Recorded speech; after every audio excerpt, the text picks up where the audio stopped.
What urban legend turned out to be true. It was just a legend for a week, but a child disappeared in the same property we lived in, and everyone thought that his brother had something to do with it. But the police said no, that he was kidnapped by someone else. It turned out that the brother had finished with his own brother and had hidden him in our backyard.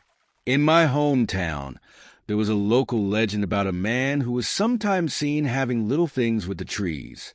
I thought it must be a nonsense. But one night a friend and I were walking his dog on a narrow path bordered by trees. We heard a growl between the weeds, and there he was. He was wearing a long coat that had wrapped a poor innocent tree and had his pants up to his ankles while he was finishing his work. We had an older couple who came to the store where he worked when he was 15 years old. They clearly had developmental and mental health problems, and the rumor was that they were brothers and the two adolescents who accompanied them were their daughters. Approximately 5 years later, I discovered that someone had called the state about them, and it turns out, from what I remember, that it is true to a great extent. The parents apparently were a result of relationships between the family itself and continued the family tradition, so to speak. I think the state took their daughters and parents. He placed their daughters under state custody because they could not take care of themselves, and I do not remember what happened to the parents. I remember being with my older cousins on vacation while they told me the story of fear about a woman living 3 streets away from her boyfriend and giving her his dogs and their dogs.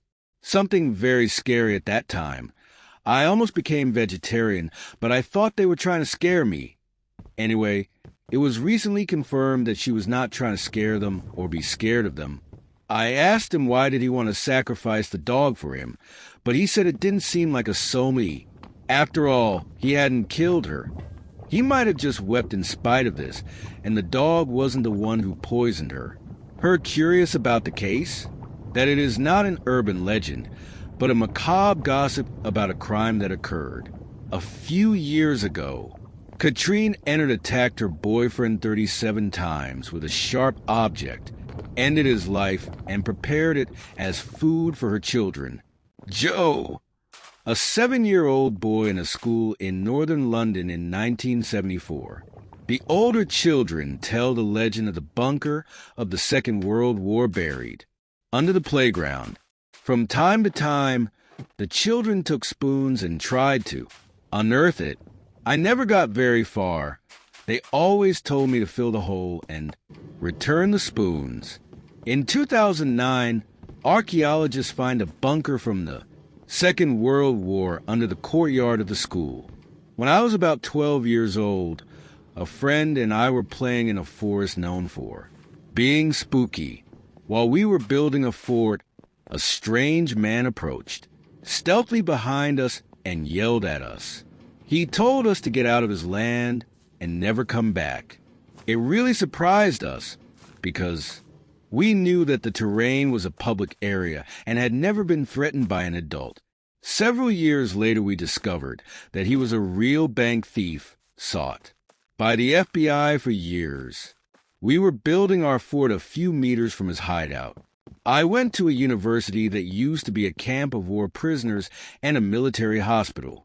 Before the university bought all the property for $1 in the decade of 1960, there was a rumor that underground tunnels and all kinds of things were abandoned in the abandoned sections of the university. Indeed, it was true. We found a tunnel trap under the carpet in our dorm, 2 traps on the first floor, the dormitory the farthest from the first floor of each building. It was literally like entering in 1945. Everything was kept down there, and the tunnels were huge. Finally, we ended up in an underground garage, which was a little more of an underground building, where there were 4 garage heads parked, but all the tires were rotten. We realized that this was actually under our football field. Anyway, the tunnels lead to the cafeteria, the administration building, each dormitory, and then to an old abandoned section of our campus that we had no way of entering from the top. Soon we realized that this was the hospital and the morgue when we left the tunnels and walked on the floor. 1945, all the beds of the hospital were still there. The surgical curtains were still there. Demons, even the tools were still on their trays. It was as if suddenly the whole world had left and nothing had moved since then. The morgue still had its slabs, and sometimes we challenged each other to slide there for a while, but if it was an urban legend on campus until three of us decided to risk being expelled to see if it was true. And if it was a ghost squirrel in my hometown of Dorking, United Kingdom, there was a ghost squirrel called Albie that was only seen in the cemetery of the church of the city. It turns out that it was an albino squirrel that had a nest in one of the trees of the cemetery. Unfortunately, it was run over a couple of years ago. I lived near a lake, and there was an urban legend that said that there were huge lake monsters near the hydroelectric dam. The majority of the people thought they were just some stories of fishermen. We all assumed that it was just a variation of the classic tales. It turns out that the divers submerged in the water behind the dam to perform a routine inspection to see if there was any damage.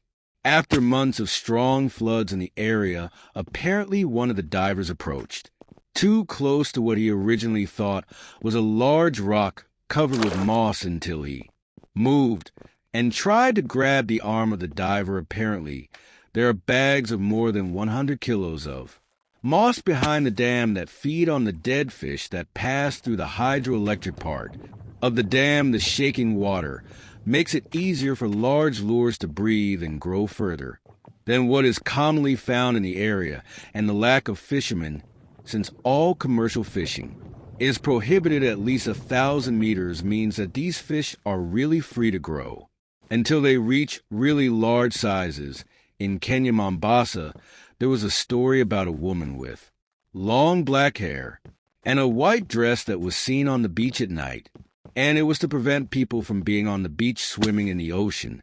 It turned out to be true. An older lady walked asleep on the beach in a shirt even. She did not know it until the locals found the courage to follow her home. In the 60s and 70s, there was an urban legend in Poland according to which vampires in black limousines kidnap people, preferably children. It was a story that parents told their children, who later told it to their friends, etc. It turns out that it was a rumor spread by the Polish secret police, which actually used black cars to kidnap people. The goal was for no one to believe someone if they were told that they had witnessed a kidnapping. This is a very recent and local story, since it happened in a high school that I used to attend. There was a concierge and a substitute bus driver in our school that everyone loved. He gave them sweets to all the children and showed them the areas of the school to which it was supposed that the children should not go, like the kitchens. I even heard that once he entered a child's home, even after leaving school, sometimes he kept visiting them simply, greeting the children. There were always some jokes about him being sick, but everyone at school loved him and thought he was a big guy. He was recently arrested for having thousands of photographs and videos of that boy. This is something that I do not want to admit, but I also believe that I will do it when I get old. Makes things quite rare in retrospect. There was a haunted house in my town that would slowly drive everyone crazy who lived there for a period. It turned out that there was a tank of water too big in the garden with a hidden date plant growing on top that threw flowers on the tank. The people who lived there were receiving micro doses of a Delirant. I live in Lima, Peru, and I listen to people talk about a clown who appears around 3 in the morning at an intersection. Indeed, some nights at 3 in the morning there is a clown at the intersection who does juggling with balls and gives you balloons. Do not ask anymore. Already at the institute, an English teacher told us a story of his childhood. His mother was baking, but she ran out of flour and went to a neighbor's house to look for more. My teacher, who was young at that time, was in his living room when he saw a Man dressed in green looking at him from the front. The man tries my teacher get out, but he doesn't, and he starts opening the door. My teacher got scared and ran to his mother, who was accidentally walking humbly. Walking back at that moment, the man had escaped, and that was the last that my teacher saw as he was older and his son started to talk about the man in green. This was a chilling story that he didn't know what to do until he discovered that a man working for a landscaping company, his uniform is green, he was being sought for to rob people and had been loose for years. There's a small town called Golo, so small that if you blink, you have already crossed it. A lot of rural people of good heart, mostly farmers. Houses scattered, separated by fields of corn and cows. This small town had a curse, the ghost of Golo. While you're at work, the ghost will enter your house and devastate your kitchen and lunch supplies, make a huge disaster, and leave it behind.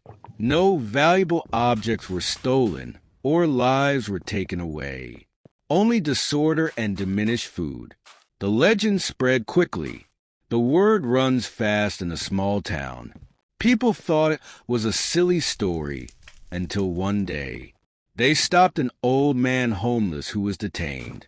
When someone came home early, now our city is safe and our sandwiches are protected.